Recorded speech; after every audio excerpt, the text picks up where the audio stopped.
삼성전자 같은 경우는 기획위원회 열렸습니다. 테슬라의 AI16 관련된 칩에 대한 수주, 그리고 일론 머스크는 우리 집이 삼성전자의 팹과 30분밖에 거리가 떨어지지 않고 있다, 가깝다. 그래서 내가 팹에다가 뭔가를 할 것이다 이야기를 했는데, 미국 내 추가적인 ESS 관련된 공장이 가동을 본격적으로 돌입했다는 점에서 LG엔솔 주목을 받을 수밖에 없고, LG엔솔이 지금 한 80조 원대 정도 수준에서 움직인다면 상향 조정의 여지는 30% 정도는 충분히 지금 좀 열려 있다는 점에서 전선과 전력 설비가 과연 설명이 안 되는 밸류에이션이나 그러지는 절대 아닌 것 같고요.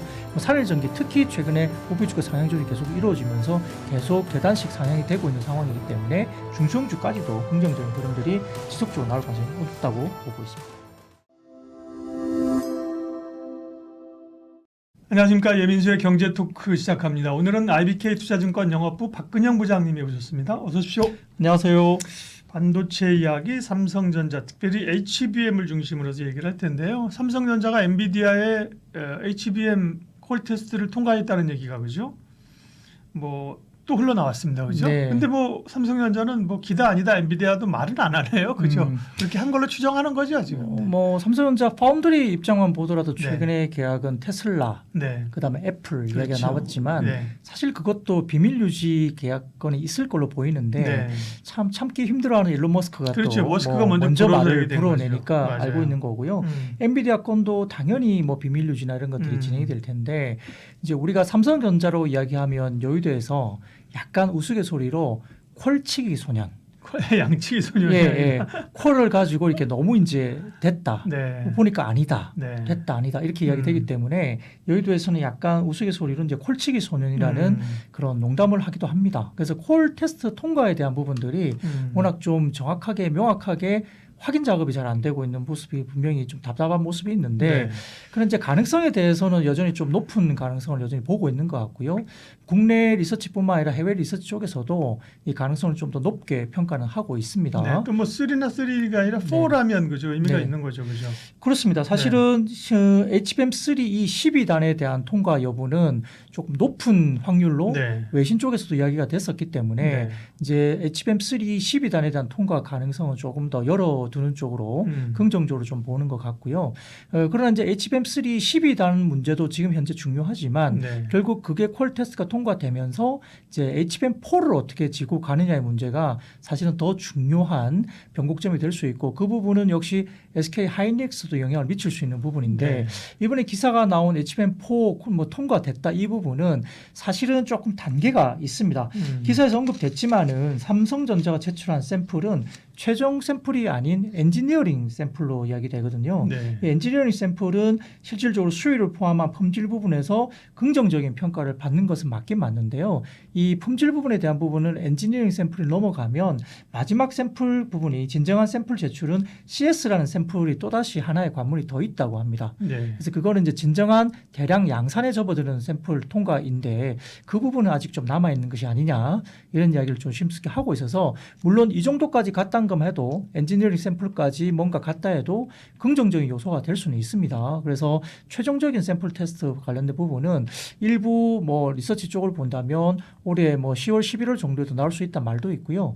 최근 또 뉴스 기사에 따르면 내년 1분기까지 좀 넘어가면서 삼성전자뿐만 아니라 하이닉스도 HBM4 관련된 마지막 그 테스트 통과는 내년 1분기로 양사가 똑같이 넘어갈 가능성도 있다라고 조심스러운 기사도 내고 있습니다. 삼성전자의 그 HBM 쪽에서의 어떤 수율 증대, 그리고 엔비디아의 기준에 맞는 것은 삼성전자뿐만 아니라 엔비디아도 바라고 있는 바이잖아요. 그렇습니다. 네, 실제 HBM3까지 지켜보면 하이닉스가 워낙 독점 구조로 갔었고요. 한 80% 가까운 독점 구조가 가지고 마이크론이 조금 했었고, 삼성전자는 AMD 정도로 약간의 HBM을 내고 있는 수준인데, AMD가 워낙 시장의 점유율이 그렇게 크지 않기 때문에 점유율 자체는 크게 의미는 없었습니다. 다만 지금 시장에서 보는 것은 국내외 리서치 쪽을 좀 본다면 삼성전자가 콜 테스트 통과가 이루어지면서 2026년 기준으로 봤을 때는 하이닉스가 HBM 관련된 점유율을 한 50%대로 조금 낮게 가져갈 거로 봤고요. 삼성전자가 30%대까지 올라올 것으로 추정을 하고 있습니다.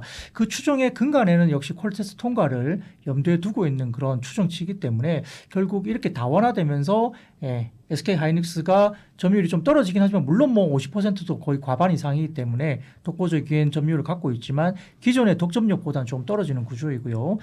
삼성전자가 30%, 마이크론이 나머지 부분을 한다고 봤을 때는 아무래도 기회 요인을 봤을 때는 삼성전자 쪽이 좀 더 기회 요인이 있는 것으로 볼 수 있고 하이닉스 같은 경우는 그러면 이 점유율이 떨어지기 때문에 HBM4 관련해서 뭔가 좀 단가 협상을 본인들에게 유리하게 가져가고 싶어 하는 것 같은데 엔비디아 입장에서는 그럴 리가 없죠. 그렇죠. 왜냐하면 전자가 들어온다면 단가를 좀 낮추어도 될 거라고 생각하기 때문에 이 여러 가지 HBM4 관련된 계약을 SK 하이닉스가 뭔가 빨리 진행하고 싶겠지만 엔비디아가 쉽사리 대답을 해주지 않는 것도 그런 요인으로 볼 수 있습니다. 그러니까요. 그 엔비디아 입장에서는 하이닉스뿐만 아니라 뭐 마이크론도 그렇고 뭐 AMD도 들어오고 삼성도 들어오고 뭐 많이 들어오면 그죠? 이제 벤더가 많을수록 가격 협상이 생기는 거니까요. 그러면 이제 HBM 시장을 얘기하죠. HBM은 여전히 사실은 지금은 HBM이 계속 쌓아 올리는 거잖아요. 그렇죠? 네, 맞습니다. 쌓아 올리는 거에 한계가 오면 이것도 이제 뭐 본딩 방식의 변화가 와야 된다는 얘기도 있고 아직은 쌓는 방식으로 갈 거라는 얘기가 크잖아요. 네, 그러면 맞습니다. 이제 내년까지도 HBM에 대한 그 시장 자체, 경쟁력 자체는 단단한 건가요? 네, 실제 지금 엔비디아 같은 경우는 이제 루빈 출시를 앞두고 있기 때문에 HBM4가 어느 정도 미리 선구매가 돼야 되고 계약을 진행해야 되는 부분이 맞는데 이제 지금 시장에서 흘러나온 이야기는 삼성전자가 들어올 것을 가정을 하고 엔비디아가 답을 SK 하이닉스에 주지 않고 있고 하이닉스는 HBM3E 같은 경우가 가격이 떨어질 거로 생각하니까 이 부분에서 수익을 어느 정도 메이크업하기 위해서는 HBM4 가격을 제대로 받아야 되는 그런 목표가 생길 수밖에 없습니다. 그러다 보니까 하이닉스가 최근의 기사에 따르면 엔비디아 쪽에 약 70% 정도의 프리미엄 가격을 제시하면서 엔비디아 쪽에 가격 협상을 들어갔다 이야기 나오는데 엔비디아 쪽이 시장에서 대답을 주지 않고 있고 이에 따라서 지금 리서치 쪽에서 지금 리서치에 따르면 전체적으로 삼성전자 쪽에 관련된 부분들에 대해서 기대를 하면서 시장에서 바라보는 HBM4의 가격 프리미엄은 최대 40% 정도 수준에 머물 걸로 봅니다. 그리고 초기 단계에는 SK 하이닉스 등이 40% 정도의 초기 프리미엄을 받을 가능성도 있지만 점진적으로 삼성전자 쪽에 물량이 들어오면서 10에서 20% 정도 수준의 프리미엄이 형성될 것으로 보고 있거든요. 그러면 SK 하이닉스가 바라는 그런 정도 수준의 큰 폭의 프리미엄을 받기는 좀 어려운 구조로 가는 것으로 시장은 좀 바라보고 있는 것 같아요. 물론 아직까지는 여러 투자자들이 특히 해외 투자자들도 마찬가지겠지만 삼성전자의 HBM 관련된 시장에 접어드는 뛰어드는 것에 대해서 약간은 반신반의하고 있고 이런 부분에 대해서 신뢰도가 아주 높은 것은 아니지만 여전히 뭐 삼성전자 쪽을 열어두는 쪽으로 여전히 생각을 할 수밖에 없기 때문에 가격 프리미엄이 그렇게 높게는 형성되지 않을 걸로 봅니다. 뭐 그러다 보니까 지금 엔비디아도 두 가지 투트랙으로 지금 갈 수밖에 없는 구조로 가거든요. 그래서 HBM도 범용성의 HBM 쪽으로 가는 것 하고요. 한 가지 더 2027년 정도부터 나오는 HBM4E부터 나올 수 있는 ASIC HBM, 맞춤형 HBM을 설계를 엔비디아가 직접 하겠다까지 나서고 있기 때문에 이러한 것들이 HBM 시장의 새로운 변곡점이 될 수도 있는 것도 우리가 한번 주목을 할 필요는 있겠습니다. 엔비디아는 어떻게 이렇게 돈을 잘 벌까요? 왜냐하면 사실은 자기들 제품을 만드는 것도 아니고 그죠? 네, 맞습니다. 설계해서 삼성 하이닉스로부터 HBM 등등을 받아가지고 사실은 그 TSMC에서 조립하는 거잖아요. 그죠? 네, 맞습니다. 근데 뭐 하나에 막 5천만 원씩 파는데 그 다른 회사들도 그런 설계를 하려고 지금 빅테크들도 하잖아요. 그렇죠? 근데 엔비디아의 그 강점은 뭘까요? 결국은 이제 뭐 설계력이나 이런 것들이고요. 그다음에 엔비디아의 제품을 쓰지 않고는 좀 어려운 것들이 결국은 플랫폼인 쿠다라는 플랫폼이 있죠. 그래서 이런 부분들에 대해서 중국도 자체적인 HBM을 두고 되도록이면 H20을 좀 쓰지 않으면 좋겠다라는 정책적인 뭐 뉘앙스도 이야기를 하고 있지만 쿠다라는 이런 플랫폼이 있기 때문에 이걸 벗어나서 어떤 개발을 하기가 힘들다는 그런 이야기가 있기 때문에 엔비디아 제품을 쓸 수밖에 없다는 것인데 말씀드렸던 HBM4 같은 경우도 27년부터는 설계도까지 엔비디아가 직접 그린다는 점에서 결국 HBM4E부터는 핵심 부품인 베이스 다이를 자기가 기본적으로 직접 설계하면서 결국은 비용을 절감하고 공급망을 다변화하겠다는 그런 전략을 네. 다시 세우고 있기 때문에 이런 부분이 든다면 결국은 조립 기술과 관련된 부분에서 베이스 타일을 만드는 것도 중요하지만 또 16단까지 쌓아 올리는 부분들이 또 열 관리까지 굉장히 중요한데 이런 부분들이 결국은 앞으로의 HBM에 관련된 부분에서 흔한 부품이 되기는 아직은 좀 어렵다는 것이고 근데 다만 아까 말씀드렸던 범용형 HBM과 그다음에 맞춤형 ASIC HBM에 나뉘게 되면 기존의 SK 하이닉스의 약간 독점력이라 그럴까요? 이런 부분들 좀 흔들릴 수 있는 부분도 분명히 있을 수 있다. 왜냐하면 우리가 맞춤형 쪽으로 가게 되면 삼성전자에게 좀 더 기회가 열릴 수 있는 부분이 생길 수밖에 없기 때문에 하이닉스 부분은 여전까지 메모리 반도체가 직접 다 했던 이 범용형 HBM 시장이 ASIC HBM 시장으로 열리면서 삼성전자 쪽으로 좀 기회가 열릴 가능성이 높다고 보고 있는 것 같습니다. 네. 삼성전자가 워낙 사실 그 부분에 이제 많이 처져 있었기 때문에 키를 맞출 여지가 있는 거고요.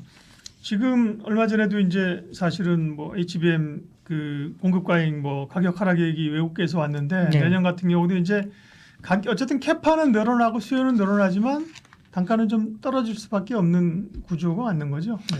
지금 HBM3 같은 경우는 이제 삼성전자가 빠르면 올해 3분기 정도부터 AMD도 물론 들어가지만 뭐 3분기 정도부터 3, 12단 같은 경우는 엔비디아 통과 여부가 좀 가능성이 높게 이미 점쳐지고 있어서 이런 물량들이 소량으로 들어간다고 한다면 결국은 HBM3E 같은 경우는 내년에 좀 가격이 떨어질 거로 좀 보이는 상황이고요. 하향 안정화될 거로 보입니다.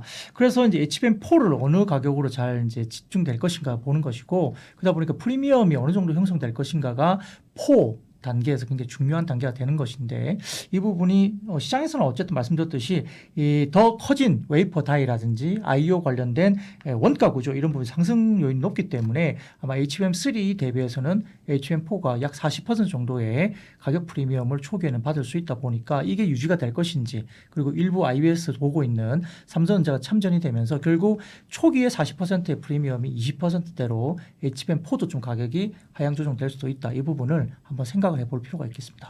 AI나 이 뭐 가속기나 서버나 수요는 어떨까요? 지금 얼마 전에 이제 샘 앨트만이 네. 사실은 AI 버블론을 살짝 얘기해가지고 빅테크들이 좀 조정의 분리가 됐잖아요. 네네. 수요 쪽은 어떻게 해요?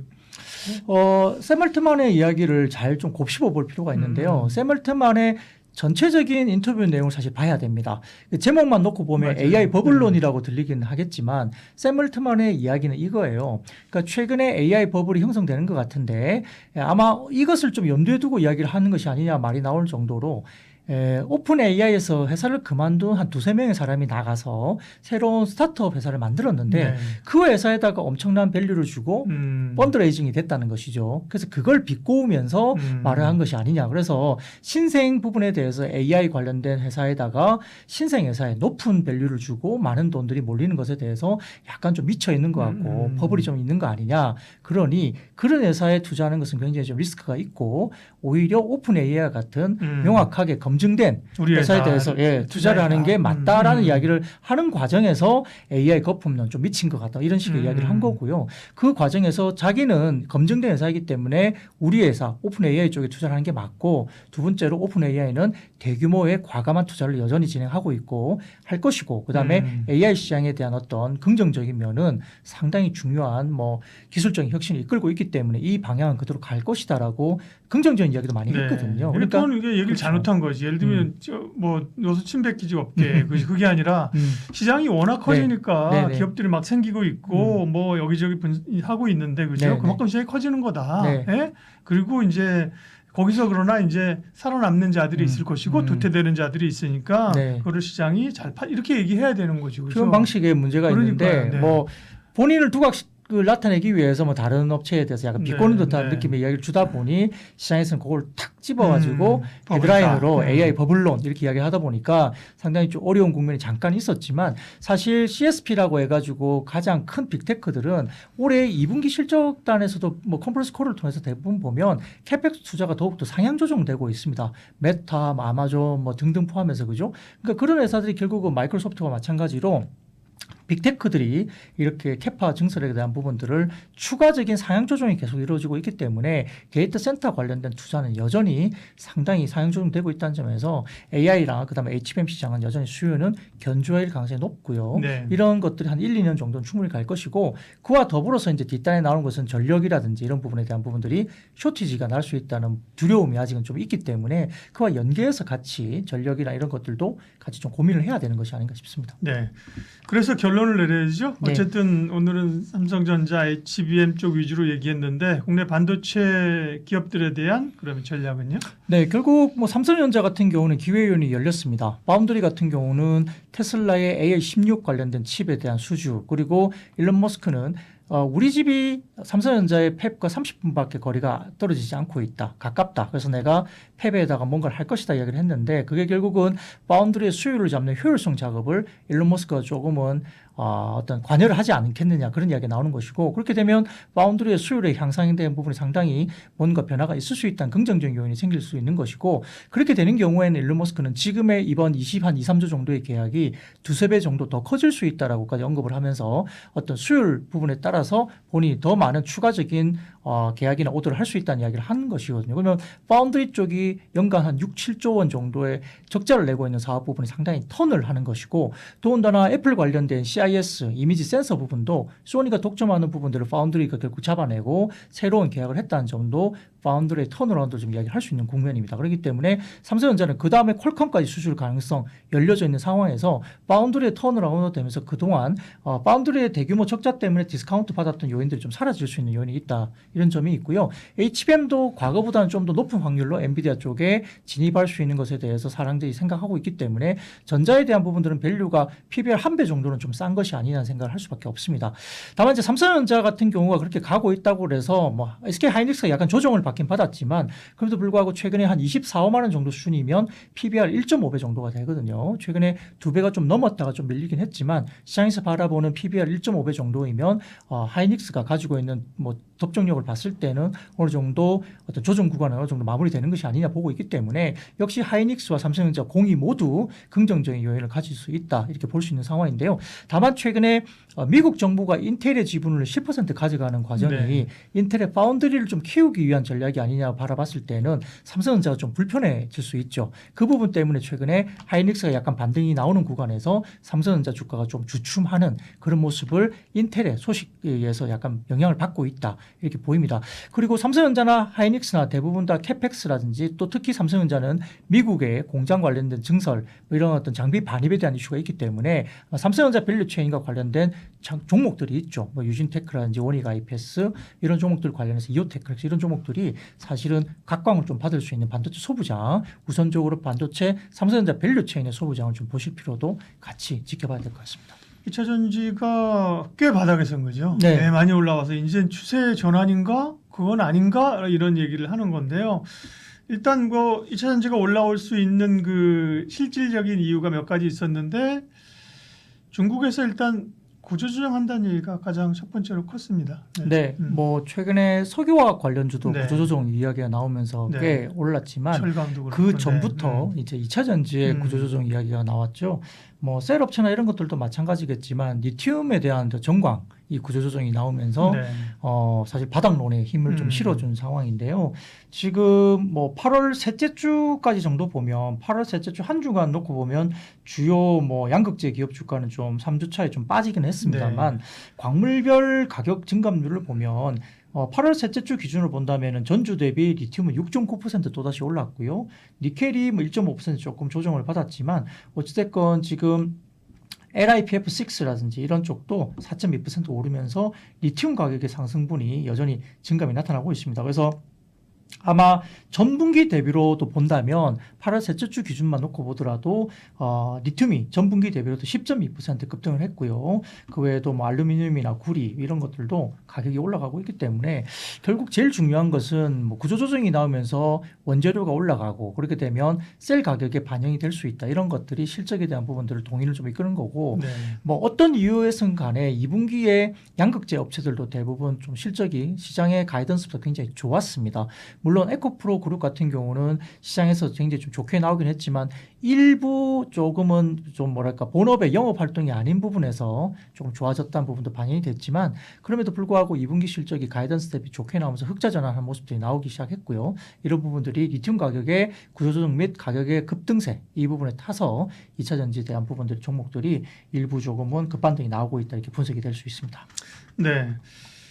그다음에 뭐 ESS 얘기도 뒤에서 하겠습니다만 네. 중국의 그 구조조정 이야기 ESS 얘기가 있었습니다만 기본적으로는 본업이 전기차 EV 쪽에 수요가 늘어야 되는데 그죠? 네. 그쪽은 아직까지는 뭐 수요가 늘고 있다는 거는 아직 확인 안 된 거잖아요. 맞습니다. 네. 예.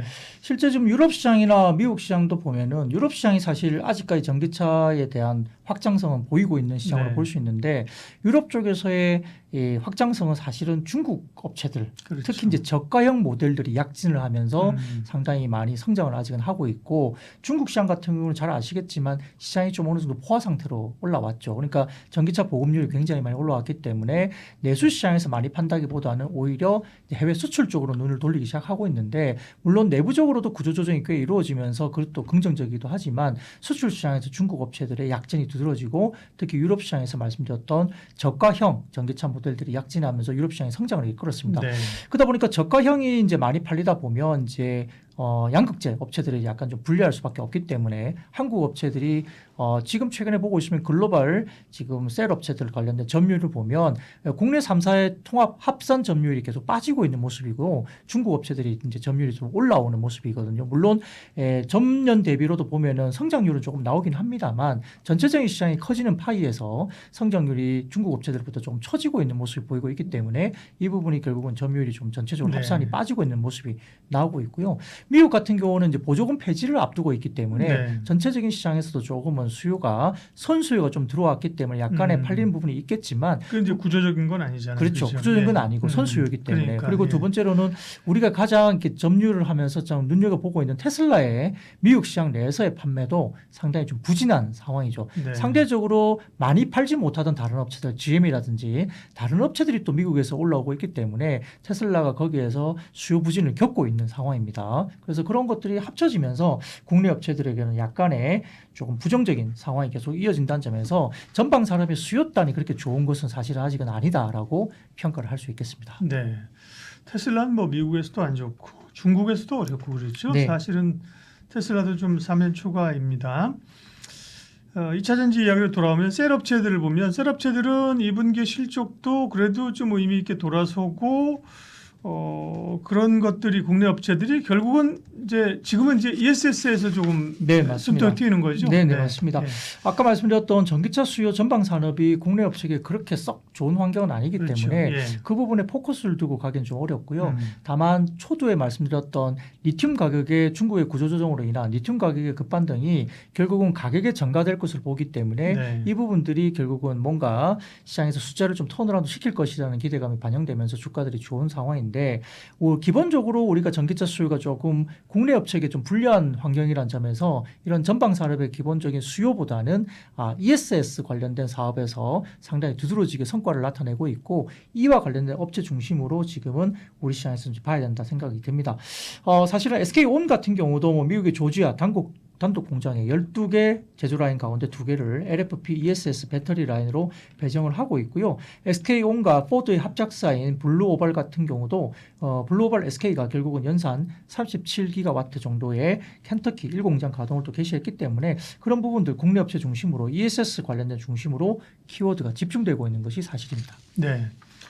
LG 에너지솔루션이 역시나 뭐 이 대장 기업답게 ESS 쪽에 상당히 공을 들여서 성과를 내고 있고 ESS는 또 삼성 SDI가 또 이제 좀 두각을 나타내는 모양이더라고요. 네, 맞습니다. 아까 네. 말씀드렸던 6월까지 부진했던 미국 전기차 판매가 7월에 회복세가 나타났지만 네. 아까 말씀드렸던 선수요, 그러니까 9월 30일 전기차 보조금 폐지를 앞두고 선수요가 나타났기 때문에 결국은 7월에 전년 대비 20%의 수요가 증가 그리고 전월 대비로도 26% 정도의 전월비 성장이 나타났는데 9월 30일 날 전기차 보조금 폐지를 앞둔 수요의 선수요에 판단됩니다. 그러다 보니까 실제 배터리나 관련된 선주문이 2분기에 정점을 찍고 LG 에너지솔루션이나 삼성 SI 모두 3분기에는 미국 내 배터리 생산량이 2분기 대비 감소할 것으로 회사 자체가 가이던스를 아예 내고 있어요. 그러다 보니까 이런 것들에 대해서 한국 배터리 산업 매출의 80%를 차지하는 전기차 시장이 가파른 반등을 기대할 만한 상황이 아니다 볼 수는 있습니다. 다만 이제 ESS 같은 경우는 올해부터 시작된 대중 일괄 관세나 내년부터 부과되는 ESS 배터리 관련된 품목 관세 때문에 미국 내 한국 배터리 기업들을 향한 ESS 디벨로퍼라든지 그다음에 유틸리티 사업자들의 신규 발주가 ESS에서 강하게 증가되고 있다는 점에서 ESS 사업을 누가 어떻게 잘하고 있느냐 이 부분들이 2차 전지 업종에 상당히 포커스가 맞춰지고 있습니다. ESS 에너지 저장 장치 일부에서는 이제 ESS가 전체 2차 전지 차지하는 비중이 30% 정도니까 압도적으로 전체 업황을 주도할 수는 없다. 전기차 쪽이 돌아서야 된다. 그런데 그나마 그거라도 없는 것보다 그죠? 네네. ESS까지 무너지는 것보다 ESS가 살아나면서 최소한의 버팀목이 돼주는 게 이제 긍정적인 거고요. 기업별로 좀 보면요. 어쨌든 간에 제일 주목받고 먼저 올라왔고 또 좀 이렇게 단단하고 중심 있는 게 LG 에너지 솔루션이잖아요. 네, 맞습니다. LG 엔솔은 지금 자리는 어떻습니까? 네, 말씀드렸듯이 ESS 시장이 아직은 크지 않다는 말씀을 하시는 분도 계시지만 테슬라의 사업 구조를 봤을 때 이익에 대한 부분을 본다면 ESS 성장이 엄청나게 높게 나타나고 테슬라도 있습니다. 아까 이 전기차 쪽이 어려우니까 ESS 많이 하잖아요. 그렇죠. 매출 비중이나 이익 구조가 엄청나게 두 자리 숫자 이상으로 계속 오고 있어서 결국 미국 내 ESS 관련된 수혜 기업에 대해서 대상을 좁혀나가는 대응 전략을 계속 시장에서 말을 하고 있는데 NG엘솔 같은 경우는 24년과 25년에 전기차 수요의 부진은 시장의 가격이 어느 정도 프라이싱을 미리 이제 하고 있는 정도 수준의 주가 수준이기 때문에 이 부분에 대해서 결국은 우리가 다 알고 있고 반영이 돼 있고 미국 내 추가적인 ESS 관련된 공장이 가동을 본격적으로 돌입했다는 점에서 사실은 LG 엔솔의 주목을 받을 수밖에 없고 삼성 SDI도 비슷한 스토리로 같이 볼 수는 있습니다만 현재 시장에서 탑픽이 여러 가지 이야기가 되고 있습니다만 결국은 LG 엔솔이 상당히 좀 높게 긍정적으로 평가를 받지 않을까 생각이 듭니다. 실제 ESS 수혜로 상향 조정된 27년 예상 순이익을 보면 지금 상장 이후에 PER 밴드 수준이 있을 텐데 가장 낮은 밴드 수준이 PER LG 엔솔이 35배 정도가 가장 낮은 밴드 수준인데 그 정도 수준을 감안하고 2027년 ESS 수익과 관련된 부분들을 다 감안했을 때 실질적으로 전반적인 적정 시총이 100조 원 정도까지는 갈 수 있다라고 시장에 보고 있는 것 같아요. 그러다 보니까 그 정도 시총에서 된다면 LG 엔솔이 지금 한 80조 원대 정도 수준에서 움직인다면 상향 조정의 여지는 30% 정도는 충분히 지금 좀 열려 있다는 점에서 ESS 관련 쪽에 관련된 셀업체 가운데 LG 엔솔이 가장 지금은 탑픽으로 시장에서 언급이 많이 되고 있는 것 같습니다. 네, 셀업체는 그렇고요. 소재업체는 어떻게 봐야 돼? 그 다음에 이제 관심 있는 게 기본적으로 소재하면 그 양극재하고 그죠? 네네, 일부 맞습니다. 이제 실리콘 음극재 이런 쪽 부각이 되잖아요. 네네. 그 실제 지금 시장에 대해서 양극재에 다루는 부분들은 에코프로 그룹이 2분기 실적에서 약간 컨센을 상회하는 좋은 실적을 나타냈기 때문에 긍정적인 요소로 작용할 수도 있겠습니다만 아까 말씀드렸던 본업의 영업에서 굉장히 좋았던 부분 말고 약간 특별이익 같은 것들이 또 잡혀있던 것들이 꽤 높은 비율로 잡혀 있습니다. 그렇기 때문에 2분기가 긍정적이었지만 양극재 같은 경우는 어쨌든 선수요 관련된 부분들이 역시나 같이 대응을 해야 되기 때문에 조금 보수적으로 볼 필요는 있습니다. 다만 최근에 이야기되고 있는 오히려 나트륨 이온 전지라든지 그다음에 아까 말씀드렸던 전고체에 대한 시간이 또 다가오는 부분이 있기 때문에 전통적인 양극재만 갖고 논하기에는 조금 어렵고 나트륨 이온이나 그다음에 전고체 부분 관련된 특화된 종목들 그리고 아까 음극재, 첨가제 같은 부분들에 대해서도 시장에서 올라오는 니치 마켓이 있다는 점에서 그런 종목들 중심으로 조금은 좀 좁혀서 좀 봐야 되지 않을까 싶습니다. 네. 기본적으로는 ESS가 늘어나면 지금은 전기차가 메인은 아니까 ESS가 늘어나면 거기에 이제 양극재가 들어가고 그죠? 네네네. 그 다음에 또 전해액이 들어가고 이런 구조잖아요. 네네. 그런 업체들은 따라갈 수밖에 이제 없는 흐름들이고요. 그 리튬 가격이 오르면서 관련된 리튬 주식들이 막 오르는 것들은 어떻게 봐야 됩니까? 변동성으로 봐야 됩니까? 투자의 기회일 수 있습니까? 리튬 가격이 언제까지 상승할지는 사실은 잘 모릅니다. 최근에 급반등 주고 난 이후에 꽤나 많이 오른 바닥권에서 꽤나 많이 오른 상태에서 지금은 리튬 가격이 조금 주춤하거든요. 네. 최근 들어서 리튬 가격이 횡보를 다시 나타내고 있고 살짝 조정을 받기도 하는 그런 모습들 최근에 나타내고 있어서 하루에 막 상한가까지 올라가는 모습들이 계속 연속적으로 이어지던 최근에 급반등세가 조금은 주춤한 모습을 보이고 있습니다. 리튬 가격이 선물 가격과 현물 가격이 있는데 어쨌든 실시간으로 저희가 매일매일 또 추정을 할 수 있기 때문에 리튬 가격의 변동성이 이제는 좀 과거 대비해서 상승폭이 줄어들고 약간 제한적인 하락도 보인다는 점에서 일단은 1차적으로는 조금 쉬어가는 모습을 보이는 상황인 것 같고 전방 산업의 수요가 나타나지 않는다면 또다시 리튬 가격이 살짝 좀 쉬거나 조정이 나올 수도 있다는 점도 염두를 해야 되기 때문에 이미 리튬 가격이 많이 상승하면서 바닥권에서 많이 오른 상태에서 리튬 관련 종목들 꽤 따라 올랐었거든요. 네. 그래서 지금 신규로 다시 들어간다는 부분들은 리튬 가격의 흐름을 다시 한번 좀 체크를 하시면서 수요가 좀 회복이 됐을 때 결국 리튬은 다시 움직이겠죠. 구조조정은 들어간다는 것이 이미 정해져 있기 때문에 그렇다면 그런 부분들을 확인하시고 들어가도 그게 늦지 않을 것 같습니다. 네. 2차 전지 얘기를 쭉 종합적으로 얘기했는데요. 2차 전지도 결론을 좀 내리겠습니다. 그러면 사실 바닥에서 그 전에 이제 정말 대상승 올라갔을 때 생각하면 아직도 다 그 손실폭이 큰 거고요. 네, 맞습니다. 다만 바닥에서부터 꽤 이번에는 올라오나 이것도 정말 양치기처럼 했다가 네네. 이제 지금 이제 꽤 올라왔죠. LG에너솔루션 기준으로 하면 대략 심정적으로 바닥에서 30% 정도 올라오지 않았을까요? 그죠? 네, 그 정도 네. 올라와 있고요. 네. 아까 제가 말씀드렸던 그 2027년 기준으로 네. ESS 실적까지 감안했을 때 추정 기준을 봤을 때 100조 원 정도 이상의 PER은 받을 수 있다. 네. 그게 이제 한 35배.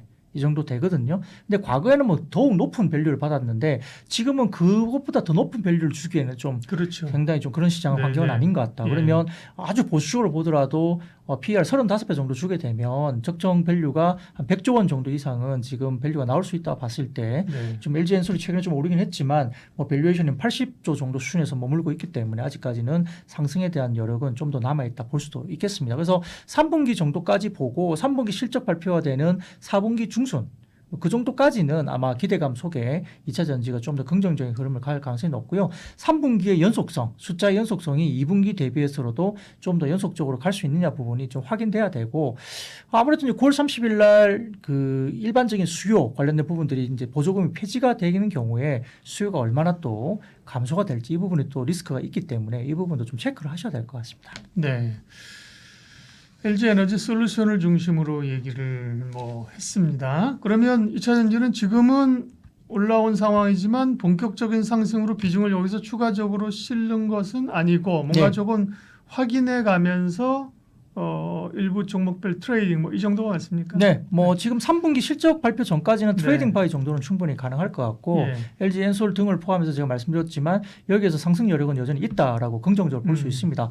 과거 대비 급등각이 나온다 보기는 좀 어렵고 다만 수급이 비어 있지 않습니까? 오랫동안 떨어졌고 그렇죠. 예. 워낙 낙폭화되었기 때문에 기관 외국인들이 수급이 비어 있는 상태에서 최근에 제가 초도에 말씀드렸던 석유화학처럼 오랫동안 굉장히 눌려 있었고 이런 부분들이 뭔가 업황이 바뀌면서 턴이 되는 경우가 보인다면 수급이 조금만 유입되더라도 급반등이 나올 수 있고요. 거기다가 또 공매도 관련된 부분들의 수급이 놓여 있을 때 네. 이게 바뀌면서 쇼트 스퀴즈가 나오게 될 경우에는 생각보다 수급에 의한 급반등세도 사실은 우리가 조금 보수적으로라도 기대할 수 있는 부분도 있기 때문에 여전히 많이 빠지기보다는 지금부터는 좀 눌리더라도 아직까지 2차 전지가 긍정적으로 좀 갈 수 있는 여력은 충분히 있다. 다만 과거처럼 그렇게 2배, 3배 올라가는 네. 급반등세가 지금 당장 논하기 좀 어렵다고 볼 수는 있습니다. 2차 전지 그때는 기대감으로 완전히 기대감으로 오는 거죠. 네. 퍼가 80이든 100이든 상관없이 그죠. 네, 모든 맞습니다. 차가 전기차로 바뀐다는데 그죠. 네네. 당신은 차 사면 앞으로 뭐 살 거야. 저도 그런 질문을 많이 네네, 받았는데 네네. 그때 당연히 전기차 사야죠 그랬는데 지금 물어보면 글쎄 하이브리드 정도가 좋지 않나. 실제 미국 시장에서도요. 지금 네. 하이브리드가 더 잘 팔립니다. 그러니까요. 전기차보다는. 네. 그렇기 때문에 이 전기차는 어쨌든 캐즘이라는 단어가 나오기 네. 시작하면서 우리 주변을 둘러봐도 네. 우선적으로 살 사람들은 다 산 것 같아요. 네, 그리고 이제 그렇죠. 전기차가 비싸더라도 내가 사겠다고 나서는 사람들이 이제 지금 새롭게 사는 사람들이 그렇게 많지는 않고 미국 시장도 지금 네. 하이브리드 시장으로 좀 가고 있기 때문에 이제 얼리 어답터들은 어느 정도 수요가 좀 어느 정도 왔다. 그리고 보조금이 폐지되면 이제 높은 가격에 비싼 전기차를 살 수 있을 것인가. 네. 그럼 결국은 저가 모델로 갈 수밖에 없죠. 적정 가격으로 내려와야 새로운 수요가 생길 텐데 그게 내연기관 대비해서도 가격도 괜찮고 기능도 괜찮은 쪽으로 가야 되는 것이죠. 그리고 환경적으로도 여러 가지 충전소라든지 이런 것들도 많이 이제 구비가 돼야만이 편리하게 사용할 수 있다는 점에서 이런 부분들도 네. 같이 한번 병행이 돼야 되지 않을까 싶습니다. 원래 그래요. 주식은 기대감으로 갈 때가 제일 센 제일 거예요. 크게 그죠? 올라갑니다. 네. 네, 그게 네, 현실화되면 사실은 뭐 올라가더라도 이제 점진적인 맞습니다. 거고요. 네. 예. 그런 기대감이 2차 전지에 엄청 있었고 지금의 그런 기대감은 사실 AI에 있는 거죠. 그죠? 그렇죠. 한계형이 이제 전기차는 떨어져 있는 거죠. 그러니까요. 그렇죠. 네. 예. 이번에는 전력 기기 전선 얘기할 텐데 기본적으로는 AI에 대한 수요 때문에 그죠? 네, 전력이 좋은 맞습니다. 건데 최근에 약간 좀 또 전력 전선에 조금 부담을 주는 뉴스가 트럼프 행정부가 철강 알루미늄에 대해서 지난번에 50% 관세 매긴다는 거에다가 네, 네. 그게 들어간 제품까지 이번에 그죠? 상품 파생 상품까지 확대한다고 하면서 이게 전선주도 그 범위에 그죠? 맞습니다. 전력 네, 이 변압기 이런 것도 네, 다 네, 새로 네. 만드니까 그죠? 맞습니다. 네. 전력 전선기기도 그 영향이 받았는데요. 그거 어떻게 해석해야 될까요? 네, 뭐 트럼프 행정부가 미국으로 수입되는 철강과 알루미늄 제품에 대해서 50% 관세 네. 이야기가 냈는데 미국의 상무부 산업안보국에 따르면은 지금 무역 확장법 232조라는 게 있는데 품목 관세가 적용되는 네. 철강과 알루미늄 이 파생 제품을 407개나 더 추가하면서 제품의 철강 알루미늄 함량에 50%의 관세를 적용하는 걸 봤습니다. 그렇게 되면 변압기, 뭐 냉장고, 그다음에 엘리베이터, 그다음에 냉동고, 전선 이런 것들 안 들어가는 게 뭐 있어? 철이 그죠? 그렇죠. 철, 네. 알루미늄 다 맞습니다. 들어가죠. 예. 그죠? 예. 예를 들어 우리가 반도체 관세를 매기면 예. 가전제품은 다 들어간다 봐야 되거든요. 그러니까, 뭐 그런 예. 식으로 이제 굉장히 확장될 수 있어서 이게 냉장이나 냉동고, 뭐 자동차 부품, 엘리베이터, 변압기, 트랙터 부품, 그러게요. 엔진, 뭐 전선 케이블 산업에 대한 피해가 굉장히 좀 크지 않을까라고 굉장히 우려를 많이 했죠. 그래서 한국무역협회가 지금 뭐 최근에 추정치를 좀 내보면 지난해에만 미국이 6억 달러치를 변압기 부분을 수입을 했다고 하거든요. 6억 달러면 어마어마한 네. 규모입니다. 이런 것들이 있기 때문에 국내 뭐 전선이나 변압기 쪽에 큰 타격이 입을 수 있지 않느냐 이런 우려를 나타냈고 아까 잠깐 저희가 말씀했지만 네. 샘 알트만의 AI 버블론까지 약간 그 이야기가 좀 오보가 되면서 어쨌든 지금 시장에서 우려가 생기고 있는 와중에 그러면 AI가 버블론이 이루어지면 또 수요도 좀 주춤해지는 건가라고 생각을 할 수 있기 때문에 이렇게 과도하게 흥분돼 있는 인공지능과 관련된 약간의 최근에 기사 내용과 더불어서 이제 전선이나 변압기가 사실은 좀 우려를 좀 표하고 있는 그런 것이 아닌가 주가에서 이렇게 좀 나타나고 있는 상황인 것 같습니다. 네. 그렇다고 해서 뭐 변압기 이런 걸 보면 이게 큰 덩어리 다 이제 철로 돼 네. 있잖아요. 그거를 네. 뭐 당장 무슨 뭐 플라스틱으로 만들 수도 없는 거고 네, 그죠? 맞습니다. 그러면 범위를 좀 좁혀서 이 전력 기기 쪽에서의 그 지금 말씀드린 확장 관세 영향은 어떻게들 해석하려고 있나요? 네, 미국의 고압 변압기 기준이면 네. 80% 정도가 미국에서는 수입을 한다고 합니다. 예. 그러니까 자체적으로 뭔가 만들 수가 없는 상황이기 때문에 그 쇼티지 있는 상황이고 미국이 고압 변압기 80%를 이제 해외에서 수입해서 쓰는데 그 점유율이 한국산 점유율이 계속 올라가고 있는 상황이거든요. 그러다 보니까 관세는 결국은 전력 설비 가격에 인플레이션을 좀 유발하는 것이 아니냐는 우려도 미국 내에서 있는 것 네. 같습니다. 그래서 지금은 재생에너지 투자, 뭐 보조금 종료 전에 또 수요가 집중되는 면도 좀 있을 수 있고 그다음에 데이터 센터가 증가되는 부분들은 이제 구조적으로 지금 증가될 수밖에 없는 상황이고요. 송전망 투자 확대는 계속적으로 정부 주도하에서 계속 이루어지고 있는 정부 주도 산업으로 갑니다. 그래서 그것은 민간 사업자가 대부분 다 아니기 때문에 어느 정도 구조적인 성장이 한 10년 정도는 계속적으로 해야만이 전력 수요를 감당할 수 있는 인프라가 구축된다고 볼 수 있어서 장기로 좀 접근을 해야 될 것 같은데 아까 말씀드렸던 실적 영향으로 본다면 이 전기 강판이 매출 원가의 3분의 1 미만이라고 보기 때문에 50% 관세를 매긴다고 한다면 미국향 변압기 관련된 매출에 약 10% 정도의 추가 비용이 발생할 수가 있습니다. 네. 부담이 조금 된다는 건데요. 그렇게 되면 우리가 이제 이것을 각 업체들마다 평균적으로 이익에 그러면 어떻게 이게 반영이 될 것이냐 본다면 2026년 이익을 기준으로 했을 때 약 이익의 5% 정도의 감소 효과가 있을 수 있다고 봅니다. 근데 5%의 감소 효과가 나오는데 그럼 이것을 제휴사들이 다 떠안을 것이냐에 대한 부분은 또 다르죠. 왜냐하면 미국 같은 경우는 지금 이런 변압기라는 것도 쇼티지이기 때문에 결국은 수입하는 입장에서 가격 전가를 제휴사가 다 떠안지 않고 이 부분도 나누어서 가격 전가를 어느 정도 할 수 있는 그런 구조적인 위치에 있다고 보니까 5% 정도의 이익 감소를 제휴사가 뭐 절반 정도 가져가고 수입한 쪽도 절반 정도 가져간다면 실제 영향을 미치는 실적에 대한 영향은 그렇게 크지 않을 가능성이 높다고 평가하고 있습니다. 네. 그 미국에도 말씀하신 것처럼 대부분 네. 이런 변압기라 이런 거를 수입하니까 수입하면 수입 물가를 오르고 인플레이션을 자극하는 건데 네. 근데 뭐 트럼프는 자기네 나라가 부자 돼서 좋다고 그러니까 어떻게 논리를 알 수 없는 건데 네. 네. 그러면 기본적으로 이제 그 원가 영향이 없는 건 아니다. 그죠? 네, 한 5% 맞습니다. 정도 있다고 하셨는데 현지에 그러면 공장이 있는 기업들이 있습니까? 네. 맞습니다. 네. 가장 지금 그래서 국내 리서치 쪽에서 바라보는 탑픽은 역시 HT 현대일렉을 예. 이제 보고 있는 것이죠. 현대일렉트릭 같은 경우는 엘리바마하고 멤피스 공장을 가지고 네. 있어요. 그래서 상당히 현지 공장이 있기 때문에 이런 것에 대해서 대응을 바로 할 수 있다는 점에서 탑픽으로 잡고 있는 것 같고요.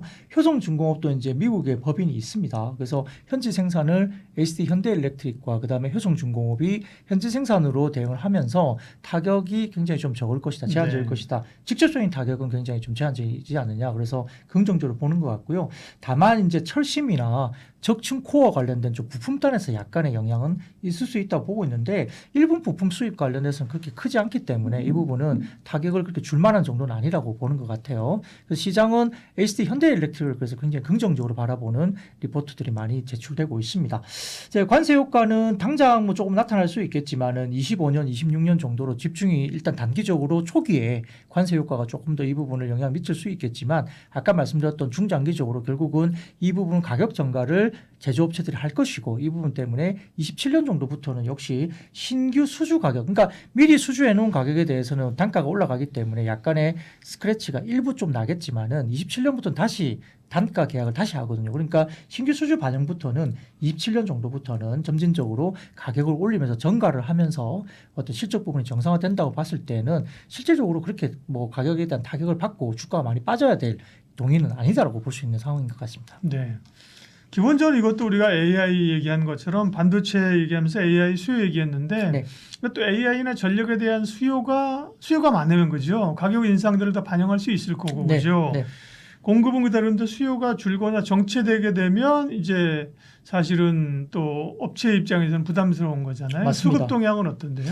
실제 지금 뭐 7월 이후에 구리 관세가 나오면서 미국의 고압 전력 설비 가격이 전년 대비 10% 이상 가격도 실제 올랐습니다. 네. 그럼 결국은 가격 전가를 하고 있다는 이야기거든요. 이게 실제 눈에 보이고 있고요. 최근에 1, 2개월간에 상당히 가격 인상이 가속화되는 모습을 보이고 있어서 관세 영향을 가격으로 바로 직격탄으로 받고 있습니다. 아까 말씀드렸던 미국이 전체 수요의 80%를 다 수입에 의존하기 때문에 이 부분들은 미국 시장에서도 별로 좋은 일은 아니죠. 그래서 인플레에 자극을 줄 수 있는데 아무튼 관세 부담이 반영되면서 미국 내 전력 설비 가격 협상력이 제조업체에게 좀 유리한 방향으로 가격 협상력을 가져가는 현상이 나타나고 있고요. 단기적으로는 제조사에 약간의 불확실성이 있긴 하지만 결국은 1, 2년 정도 지나면서 신규 수주물에 대한 가격의 전가가 되면서 중장기적으로 마진 압박에 대한 부분들은 방어가 충분히 가능하다는 논리로 주가가 많이 빠졌을 때는 긍정적으로 대응하자 이런 논리로 지금 이야기가 전개되고 있는 것 같습니다. 네. 그러면 전력기기주들 지금 어떻게 해야 됩니까? 사실 뭐 조방원이랑 좀 비슷하게 가잖아요. 네, 조방원전 그죠? 네, 네. 예, 많이 올라서 네. 사실은 좀 조정을 받는 구간들인데 매수의 기회일지 아니면 트레이딩으로만 사실 많이 오르긴 했거든요. 다들 네, 네. 트레이딩 구간으로 접근하는 게 좋은지. 실제적으로 조방원보다는 전선과 전력기기가 좀 더 밸류에이션 측면에서는 합리적인 가격인 네. 것 같아요. 예를 들어서 방산업체 같은 경우는 LIG 넥스원이 PER 40배가 넘어갔었고요. 네. 2분기 어닝 쇼크까지 나왔죠. 근데 우리가 방산 쪽을 본다면 로키드 마틴이 10배 중반 정도밖에 안 됩니다. 그러니까 글로벌 방산업체 대비 국내 방산업체가 과도하게 올랐다는 리포트가 나왔기도 했기 때문에 일부 방산업체들이랑 과도한 밸류에이션 부분이 역시나 지적이 받았고요. 그럼에도 불구하고 유럽 쪽에서 성장하는 그런 방산의 수요라든지 그다음에 GDP 대비 5%의 나토 기준이 이제 상향 조정된다는 점에서 기대감이 반영되고 있는 것이고요. 조선업종 같은 경우도 지금 PBR 기준으로 보면 6배 정도까지 올라왔거든요. 과거를 보면 한 10년 정도의 빅사이클을 놓고 조선업종들이 PBR 2배 이상 넘어가면 대부분 다 차익 실현이 나오면서 장기간의 하락 조정이 나왔던 경험이 있습니다. 그런데 지금 현재 PBR 기준 6배까지 조선주가 올라왔어요. 물론 마스가 프로젝트라는 부분이 있어서 기대감이 있기 때문에 그걸 땡겨온다 볼 수는 있지만 그럼에도 불구하고 조선업종도 상당히 좀 불편한 편한 밸류에이션까지 올라와 있습니다. 그럼에도 불구하고 장이 잘 안 빠지죠. 그런 것들이 있어요. 원전도 마찬가지로 밸류 부분도 두산 에너빌리티가 사실 쉽지 않게 많이 올라왔습니다. 그렇기 때문에 밸류만 놓고 본다면 전선과 전력 설비가 과연 뭐 설명이 안 되는 밸류에이션이냐 그러지는 절대 아닌 것 같고요. 해외 쪽에 뭐 GE 보노바나 그다음에 이튼과 같은 미국 쪽의 전력 설비와 비교해서 뭐 20배 중반 뭐 이 정도 수준의 밸류가 받고 있는 상황에서 국내 전력기기나 이런 쪽도 비슷하게 10배 미만, 20배 미만, 20배 중반 이 정도까지 왔다 갔다 하고 있기 때문에 조방원에 비해서는 그렇게 밸류에이션 부담이 크지 않다고 저는 보이거든요. 그리고 경쟁력도 있는 상태이기 때문에 그런 부분에서는 합리적인 어떤 관세로 인한 주가 조정이 나온다면 지금 크게 뭐 두려워할 필요는 없다. 급락할 어떤 그런 부분보다는 오히려 중장기적인 성장성에 어떤 갖추어서 기본적인 부분에서는 좀 더 끌고 갈 수 있는 섹터로 볼 수 있겠습니다. 네. 그러면 전력기기 쪽의 대장주는 현대일렉트릭이고요, 그죠? 그렇죠. 그다음에 효성중공업이 사실 부각이 쫙 돼서 100만 네. 원 넘었었고, 맞습니다. 뭐 LS 이 정도 보는 거죠. 네네네. 사실 뭐 아까 말씀드렸던 미국 현지 공장을 가지고 있는 쪽에서는 뭐 HD 현대일렉트릭이 가장 뭐 유리한 국면에 졌기 때문에 시장에서는 탑피로 보고 있는데 효성중공업도 아까 말씀드렸던 미국 법인이 있습니다. 그래서 법인 관련된 어떤 직격적인 어떤 타격은 좀 제한적이다 부분에서 효성중공업도 좋고요.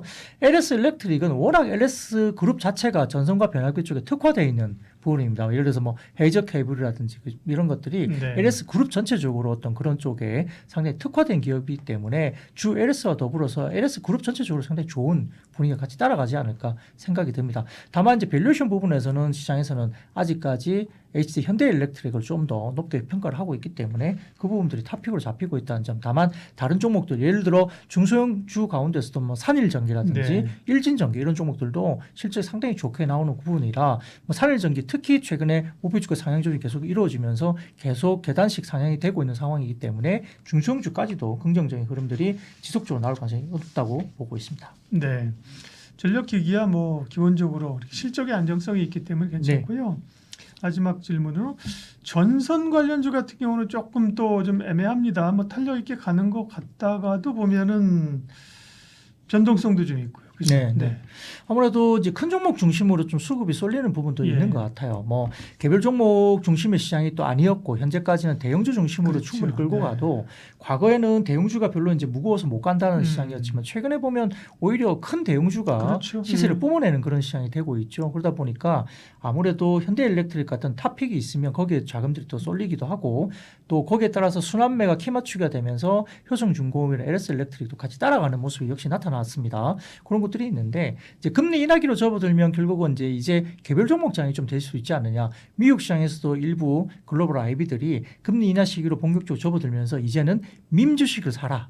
개별 종목 그러니까 최근에 보면 러셀 2000의 변동성이 굉장히 크게 나타나고 지난 주말에도 러셀 2000이 거의 3-4% 급등하는 모습도 보이고 있어서 개별 종목장으로 이제 미국장도 조금은 흘러가는 모습이 살짝 나타나기 시작했습니다. 물론 연속성은 좀 봐야 되겠지만 지금 금리 인하기로 접어든다는 점에서 종목장으로 가는 구간이면 아무래도 전선이라든지 일진전기, 산일전기 이런 종목들도 좀 주목을 받을 수 있는 그런 환경이 될 수도 있다. 이렇게 기대감을 좀 가져볼 수 있겠습니다. 우리도 코스닥이 며칠 강하잖아요. 그죠? 종목 장세. 그러니까 기본적인 대형주 장세에서는 말씀하신 그 큰 기업들, 대기업 그룹들이 좋고 그죠? 이게 장이 중소형주로 간다고 하면 관련된 그 중소형주사들도 사실은 일정 부분 기회는 있다, 가능성이 있다. 그죠? 방산 같은 경우도 뭐 예를 들어서 뭐 S&T 다이맥스라든지 이런 종목들 그죠? 그러니까 생각보다 큰 종목들도 있긴 하겠지만 뭐 올해 상반기까지만 해도 뭐 현대로템이라든지 상당히 많이 오른 종목들이 있지 않습니까? 대형주도 충분히 주가에 대한 수익을 줬는데 그런 것들이 좀 주춤해지면서 금리 인하기로 접어들고 이제 S&T 다이나믹스라든지 뭐 다른 중소형주들이 상당히 각광을 받으면서 지금 올라오는 종목들이 보이고 있고 IT 부분도 마찬가지로 지금 소부장들의 움직임들이 상당히 좋은 모습들이 보이거든요. 폴더블 관련해서도 마찬가지고 이제 삼성전자나 하이닉스가 움직인다기보다는 이런 소부장들 그리고 IT 부품들 폴더블 관련해서 종목들이 움직인다는 점도 개별 종목단에 뭐 어떤 모멘텀을 갖고 있는 섹터들은 상당히 좀 똘똘한 중소형주들을 이제는 조금은 선별해서 좀 주목할 필요 있는 시기다 이렇게 말씀드리겠습니다. 그러니까요. MNC 솔루션도 그렇고 그죠? 이런 기업들도 약간 중소형 장세로 가면서 이슈가 있습니다. 전력과 전선선, 그죠? 설비 이런 쪽에 여전히 기회가 있다. IBK 투자증권 영업부 박근영 부장님과 말씀 나눴습니다. 고맙습니다. 네, 감사합니다.